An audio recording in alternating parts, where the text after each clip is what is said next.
নমস্কার বন্ধুরা, জয় গুরু।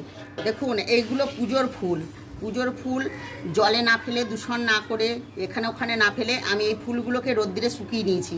এইগুলো থেকে আমি ধূপ বানাবো ছোটো ছোটো ঠাকুরের কাছে জ্বালানোর জন্য। বন্ধুরা, আমার ফুলগুলো বেশ শুকনো।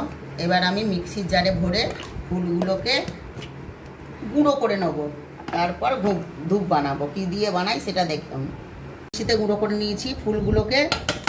এ দেখুন কত সুন্দর গুঁড়ো হয়ে গেছে। এবার কি দিচ্ছি দেখুন, এটাতে আমি কর্পূর গুঁড়ো দিচ্ছি 1 চামচ, দেবো 1 চামচ, মধু দেবো 1 চামচ, আমরা চন্দন দিচ্ছি, বেটে নিয়েছি 1 চামচ মতো চন্দন দিচ্ছি। চন্দনটাও দিয়ে দিলাম, আমাদের অপূর্ব সেন্ট হবে এতে। এবার ধূপগুলো বানাচ্ছি।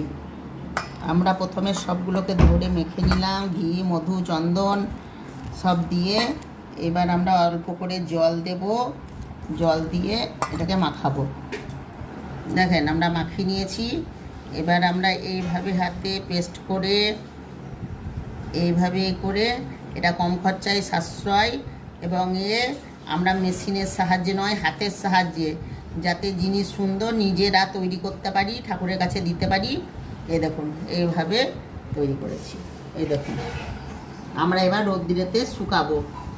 আমরা রোদ্দুরে শুকার পর ধূপগুলো নিয়ে চলে এসেছি। দেখুন কত সুন্দর শুকিয়ে গেছে। আমরা ঠাকুরের কাছে একটা জ্বালিয়ে দেখাচ্ছি। দেখুন কত সুন্দর সেন্ট। আমার ঠাকুর অপূর্ব, একদম দারুণ।